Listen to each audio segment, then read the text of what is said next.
Hi, I'm Heather Hubbard. I went from being a lawyer and partner at one of the largest firms in America to becoming an online personality and successful entrepreneur. I know what it takes to rise to the top. I also know all too well the toll it can take on your health and personal life.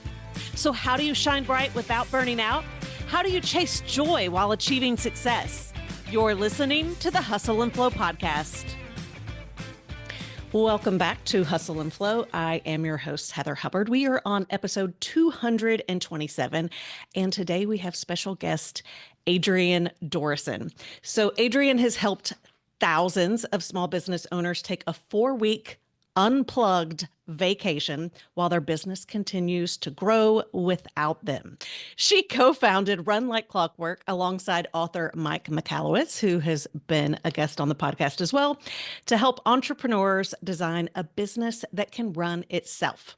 The best-selling book, Clockwork, includes their simple system for making a business ultra efficient. Adrienne, welcome to Hustle and Flow. Thanks for having me. I'm excited to be here. So let's start with, because I have a lot of corporate people who are either still in corporate, but most either have started a small business or they're thinking about it. They're dreaming about it. And I think that your story about how you got to where you are right now is really interesting and will be interesting to them. So if you don't mind sharing like the journey from your corporate day to all the way to Clockwork. Yeah. So I worked in the corporate manufacturing world for many years, and I was never like the entrepreneurial spirit. Like I wasn't like the kid like making bracelets and selling lemonade, like who always knew I was going to be an entrepreneur. Like that was not me. I thought I was going to have a job forever. I thought I was going to just climb my way up the corporate ladder. And I was very focused and, fulfilled by thinking that that was going to be my journey. I liked my role. I liked what I did in corporate. I was essentially doing operational efficiency. I'm Lean Six Sigma certified and trained, and I was doing efficiency projects in the manufacturing space. And after a few years of doing that, I started to realize, like, when I looked up at my mentors and when I looked up at the leadership there, I was like, I don't think that our values are aligned. Like, I don't actually think that that's where I want to go and who I want to be.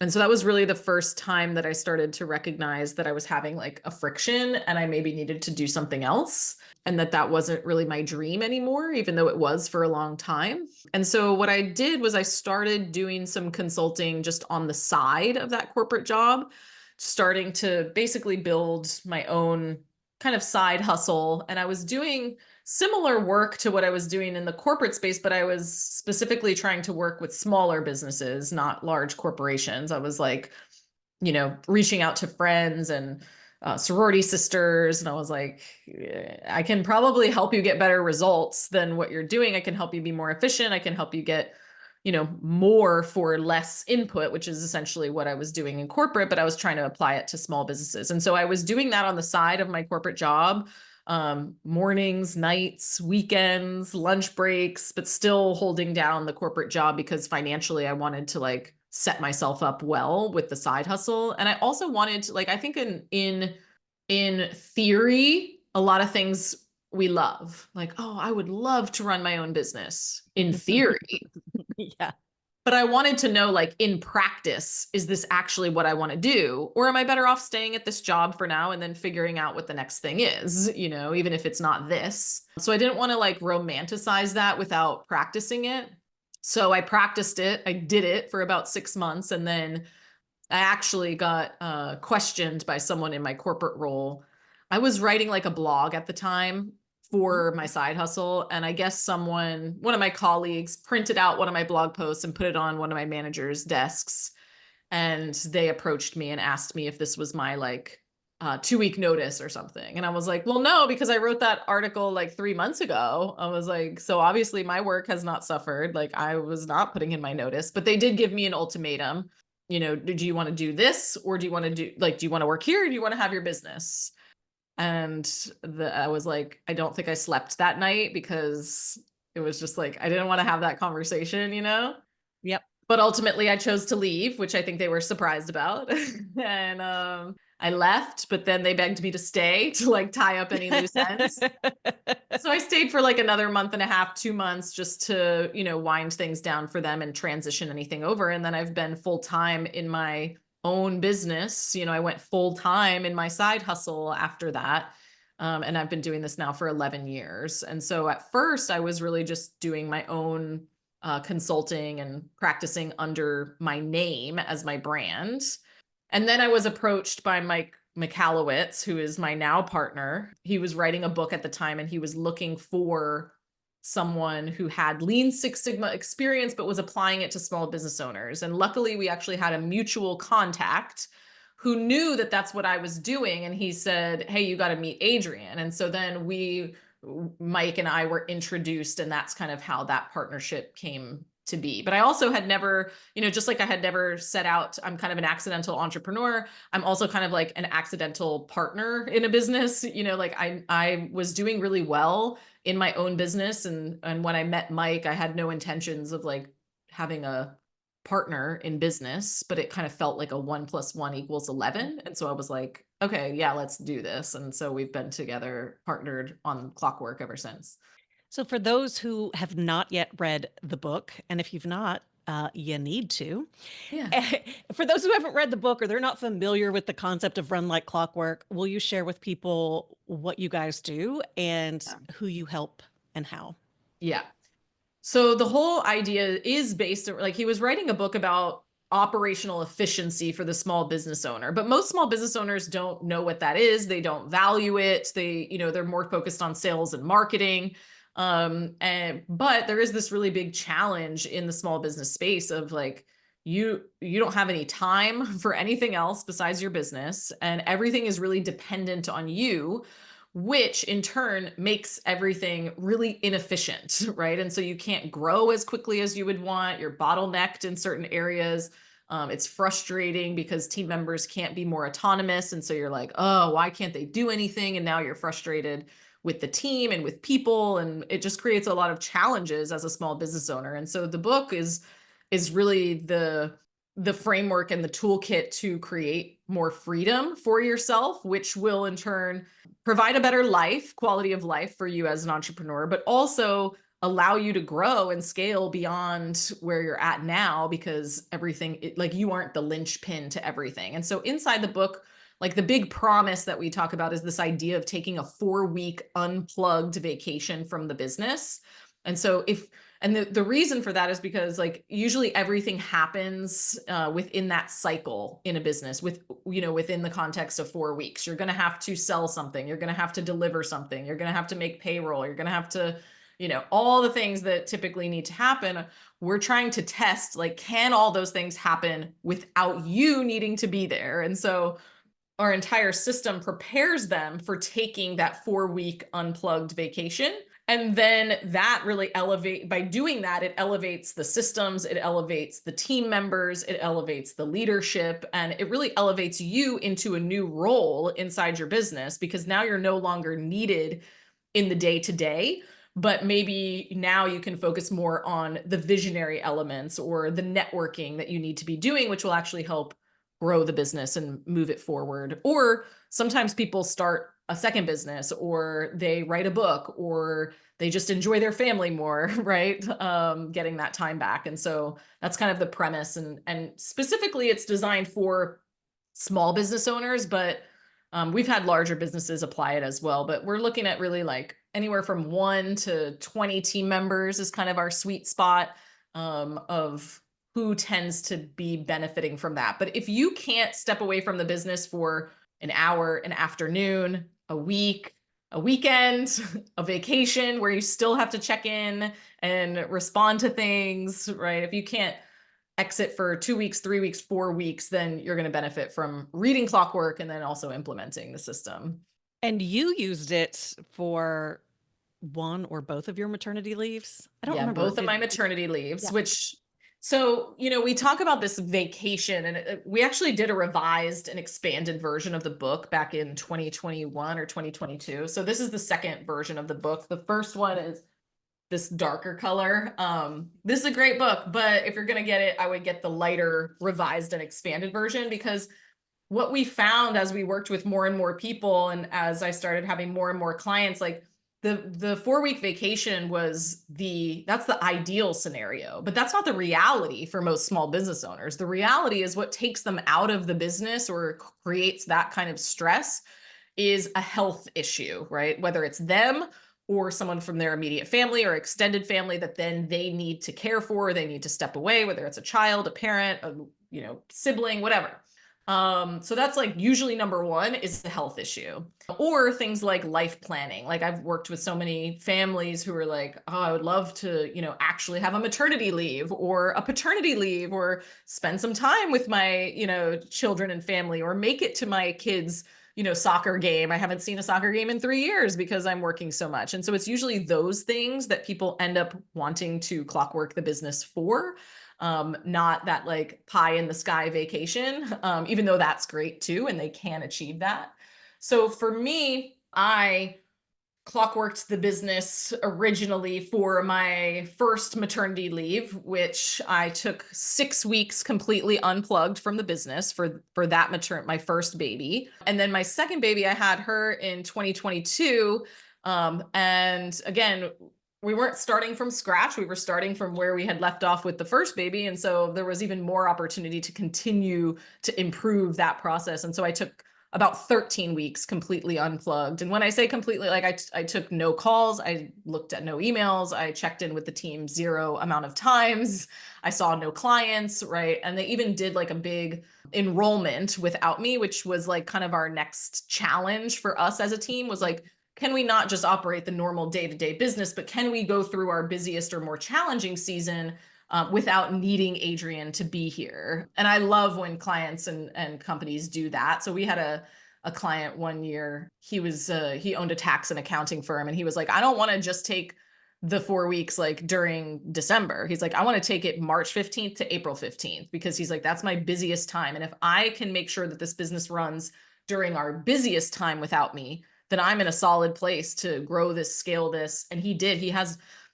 When he worked with us, he had about 12 team members. Now he has over 200. Wow. Yeah. That's like, because we removed him from the day-to-day operation of the business, it was actually able to scale and grow beyond him, I did Run Like Clockwork and with my team. Yeah. And I found that not only did it help me, but it helped the team members. So as you're growing a company and you're like, I want to be able to, as you were saying, like give them maternity leave. I want them to Yep. be able to go on vacation. And how are we covering them, right? Because you don't want people frantically working right before they leave and then getting back and having a huge pile on their desk, because it Yep. defeats the whole purpose of the Of vacation. the break. Yeah.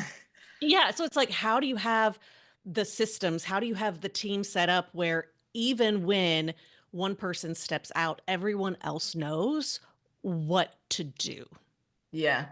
I mean, that's one of the most important pieces of the process is not transferring that dependency onto the number two, or the project manager, or the admin, right? Because I think people can do that fairly successfully, where, okay, now I'm not needed anymore, but if this person leaves, we're in big trouble, right? Like, because I've handed the overwhelm ball to them. Now they're responsible for all the things that I used to be responsible for, and it lives only in their head and not in any process, system, or documentation, which is, again, another recipe for a potential disaster if something happens to that person, or if that person decides they need to move on, or health wise, whatever it might, they want to take a vacation.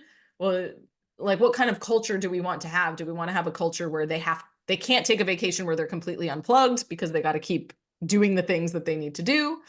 And so making sure that and I think this is also really important for small businesses, because a lot of large corporations, like, they can create redundancy through more people, right? But we can't afford to do that in a small business. Like, I can't carry additional team members just to cover something when that one team member is gone, right? If I don't need them all the time, I can't just keep them on staff. Whereas corporations, they have a lot of redundancy just through human resources, right? And they usually have fairly good documentation depending on the structure of the corporation. But for us as small business owners, a lot of time we have none of those things. And then we're wondering like why everything is so hard. And it's like, well, you have to slow down. Like I always tell our small business owners that like you have to slow down to be able to speed up. I know it feels frustrating in the moment to go, okay, why do I do it this way? Or how do I make that decision? Because those are the types of things that I want you to document so that the next person can make that decision for you or can make that decision in your absence, right? It requires a lot more long-term visionary thinking versus a really short-term mindset. So a short-term mindset says it's just easier if I do it myself, or it's faster if I do it myself. Absolutely, it's going to be faster for you to do it, just do it yourself because that knowledge lives in your head. But you need to be thinking about this as if it's like a compound interest of your time, right? And compound interest into your business, right? Like, sure, I might have to spend a little bit more time right now documenting something, slowing down, thinking about why do I do it this way or how do I do it so that someone else can have that process to follow in the future or have that documentation of why I make this decision instead of that one.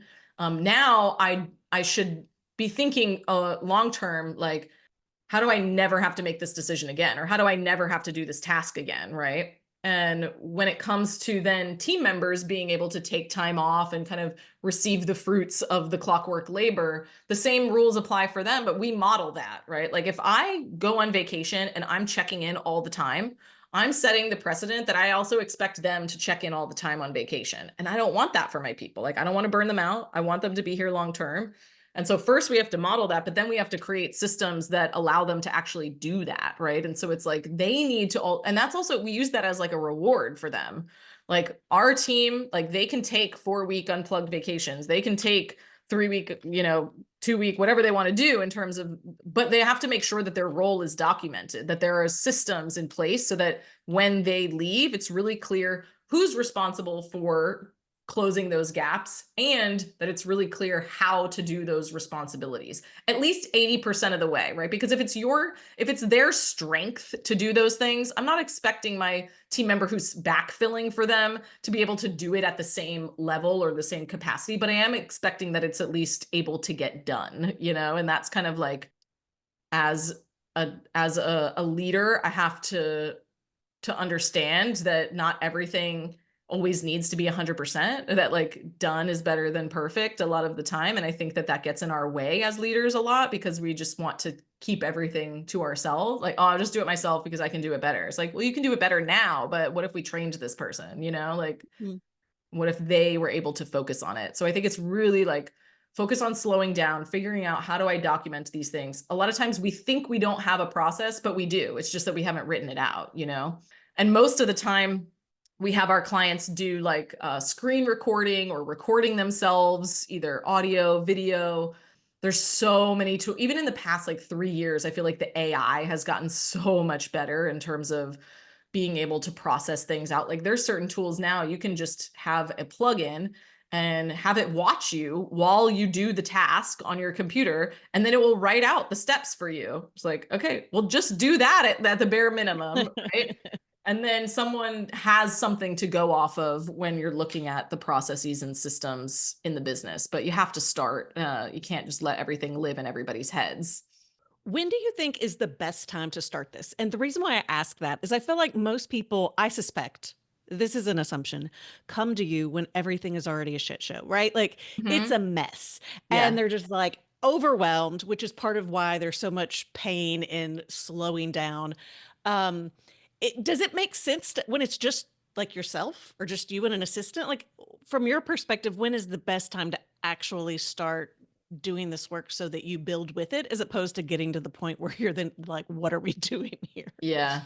I think in an ideal scenario, you start now, wherever you are, right? Like start now.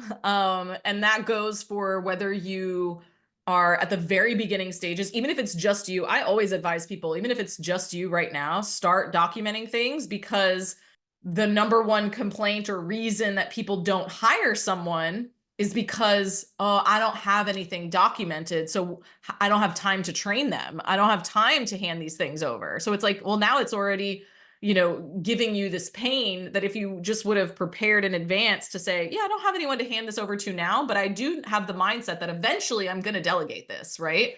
And if eventually I'm going to delegate this, I might as well just record myself doing it now or document it now so that when the time comes, I'm ready to hand something over, right? I also get the pushback of when things are too messy, people like they tend to hesitate even longer. They're like, "Oh, like I got to clean this up before I start working with you." And I'm like, "No, no, no, no. No.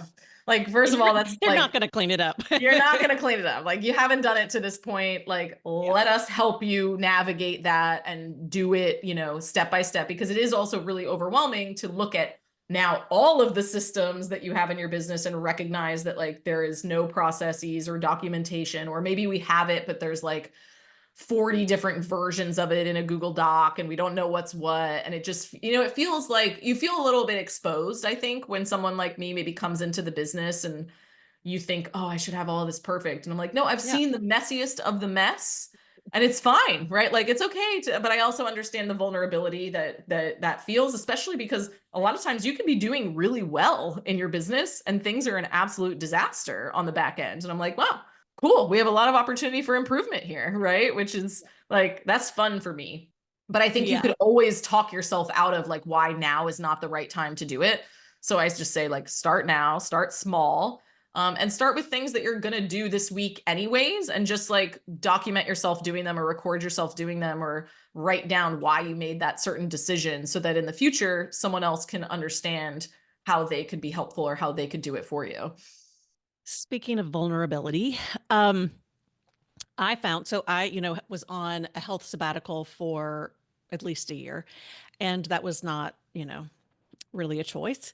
And so having that much time off was terrible. I Mm, hated it. I hated it. yeah. And so I'm curious from your perspective, right? We're high achievers. So whether you're taking your vacations or your maternity leaves or whatever else, I'm just like this is I really don't I know there's not an answer. I'm just curious what your perspective is from like as entrepreneurs, like are we just do you think part of it's like we're just so wired to be workaholics and we're so wired to work that there's almost this fear of if the company doesn't need me, then like what's my purpose? Like what am I doing? Yeah, 100%. I think that, I feel like I cheated a little bit with my 4-week vacations, like with my maternity leaves, because I had a distraction, right? Like I had a baby, Yeah, like yeah. I literally was so thankful for this time. My first one was harder for me than my second one. And I think because my second one, I realized how fleeting that time was with a newborn. And I really just wanted to like soak it in and not feel guilty that I was just literally sitting on my bed, holding my baby, watching reruns of show. Like I watched so much TV on my second maternity leave and I don't feel 1 ounce of guilt about it. But I think that took time and like it really took me shifting my mindset, because like previous Adrienne would have been like driving herself crazy, like I got to be doing something, like what a waste of my time, like I should be working, I should be making money, I should be. And so I think it's like really a shift in priorities sometimes that really helps you recognize like what's important in life, and that this is our one life that I know of, to and like what's the point of the business if we can't actually live a life? Like what are we Yeah. building it all for? And like yes, legacy, but if you're not even getting to enjoy it, then I would question like what's the point? What's the value? What's driving you? Yeah. I do think, because I've worked with a lot of entrepreneurs and I am one myself, like I have never met an entrepreneur who can completely shut it off, Right. like even during the 4-week vacation, like I have clients who are like, am I allowed to like think about the business? Am I allowed to like come up with ideas? And I'm like, honestly, like I would love to tell you that you're going to be able to completely shut it off and just get massages and enjoy it. But like, you're probably going to come up with more ideas because you have the mental space Right. now away from the day to day. And I don't necessarily see that as a bad thing. Like, I would love for you to have the space to come up with better ideas, right? And so that's kind of the point behind it, because I just don't think you're going to be able to shut it off in terms of, I think you can dial down the workaholism, like workaholic piece a bit, especially with priority setting and recognizing that you are a whole person outside of Yes. your business, and that you do deserve to have other hobbies and things that, you know, you're interested in outside. It makes you a more interesting person. It makes your content better. It makes your business better. It makes your ideas better when you can lean into the whole person that you are. But you're still going to have ideas like, oh, you're out on the golf course, like, because that's what you do on your, like, you're still going to come up with new ideas, but I want you to have space for those ideas and space to do things that you really love without the guilt that may come along with it, or without the feeling of, who am I if I'm not of value to this business? And it's like, well, you are of value to this business. You're just a value in a different way, right? Like, your Yep. value is coming up with the ideas. And if you're in the day to day, like, you're not able to do that. And so actually you do need to like fulfill these other pieces of yourself. So I think it can be a really challenging journey for entrepreneurs. It's usually like, when my clients get really close to that 4-week vacation, they start to like get cold feet. They're like trying to reinsert themselves into saying, they're trying to come up with a new project. Oh, now I can't go because I have I'm like, no, no, no. Like, this is Right. all up here in the Right. mind, Go right? see Like, your therapist, go see your life coach, and we are taking the vacation. Well, yes. I will say, I had to find, I'd never had hobbies. And so Yeah. I had to find ways to spend my time. And by the end of it, coming back into the business, it's so interesting because I now have so much flexibility and freedom in my day. I mean, I guess I could have always had that before. I just didn't. Right. Um, but I will go to the gym in the middle of the day. I am very regimented with when I'm going to do things Yeah. on calls and what days. And if I want to paint, I'm going to paint. If I'm going to go do comedy, like I just have Yeah. so much more freedom. And the thing is, I think I'm more productive and efficient than I've ever been. 100%. It's So, Parkinson's law, right? Like, a task will expand or contract with the amount of time that we give it. And so I always tell my clients, like, I had a call with a client where she was voice messaging me yesterday, and she's like, how do you set up your weeks? Because like, I have all these things that I, projects and priorities, and like, how do you make sure that they're happening? Plus, like, I want to go to the gym. And I'm like, actually, like, I do it in the reverse. Like, I'm putting all my personal stuff in there first. Like, in my calendar, it's like, here's the days that I go to this gym class. Here's the events that I want to go to, or here's when I'm going to play tennis with a friend, or I'm going to, pick up my kids and take them to an activity, whatever it is. All of that is my priority, is my life, right? And then I will slot in the other business responsibilities that I have around those things, and I'll get them done. Like, there's no doubt about it that I get them done. I'm just way more efficient with each of those tasks because I'm motivated so that I can do the things that I actually want to do, right? A lot of like, and I think that that's true for everyone. It's how our brains work, but it's not how our economy was structured, right? And so our economy is structured that you sit at a desk from 9 to 5, but like, that's not actually the most efficient way to work, right? It's not actually the most productive way to work. And so as entrepreneurs, we get to decide that, but you almost have to have those constraints to help you be more efficient, right? Like, I had yeah. a call before this, and then I had 30 minutes in between that and our interview. And I knew I had, like, I'm working with a colleague on a project, and she wanted me to fill out this form. And I was like, well, oh, I could tell myself I don't have time to do that right now. Or I could tell myself I have 30 minutes and I'm getting it done during this time block. And guess what? I got it done in 25 minutes. Yeah. And here Yeah. I am, right? Like, but I could drag it out. And I think that that's what we do with a lot of tasks. And so by filling your life with the things that you actually want to be doing, it actually motivates you to spend less time on the tasks and get them done even quicker, but still be able to grow the business and get them done well, you know? Well, I see we are at time, so I've got one last question, although it's kind of a two-parter. So Okay. I would love for you to share with everyone where they can find you if they are like, I need Adrienne in my life. And then two, what are you most excited about for 2025? Anything interesting going on? Yeah. So you can find me at Adrienne Dorison on social media if you want to follow the socials. And you can go to runlikeclockwork.com if you're looking for the book, podcast, programming, any resources to help you with clockwork, runlikeclockwork.com. What am I most excited for? I have two things, like, business wise, that I'm excited for. Number one is our camp Clockwork. So we ran a camp last year in Nashville, actually. Yep. And we brought entrepreneurs there to really help them step away from the day-to-day of the business and really incorporate what we're talking about, like more play into their lives, like really reconnecting with themselves. Like, what do you want to do? What do you enjoy doing? Because if you get on a climbing wall in a giant swing in a canoe, I guarantee you're going to come up with a better idea than just sitting in a freezing cold conference room. Okay. Yes. And yes. they did. And so we're running that again. I'm really excited about it. It was like my most favorite thing that I've ever done in my years of business. Yay. I used to work at a camp. And so I think it was just like blending those two things for me that it was just so fun and so connected. Like I felt like I really built relationships with the people that came. And so I'm excited to run that again. And then we're running a program called Fractional COO, which is all about like really creating these fractional COOs, these clockwork operating officers that can plug into businesses and help the small business owners really execute on clockwork. Because over the years, I've found that like, yes, our framework works and the coaching works, but people really need someone in their business with them to take some of this off the workload off their plate. And so we're solving that problem by filling the gap of like, and people always come to me, colleagues always come to me, do you have an ops person I can hire? Do you have an ops person I can hire? And I'm like, no. And now I can finally be like, yes, I do. Oh, that's awesome. Yeah, I'm excited about that because it's just been sometimes the idea, like it keeps coming and coming and coming, but you're not ready for it. Like, and finally I'm like, okay, I'm ready to like deliver on this question that people keep asking me. So I'm excited for that. That sounds amazing. Adrienne, thank you so much for coming on the show. Everyone, we will have all of the links in the show notes.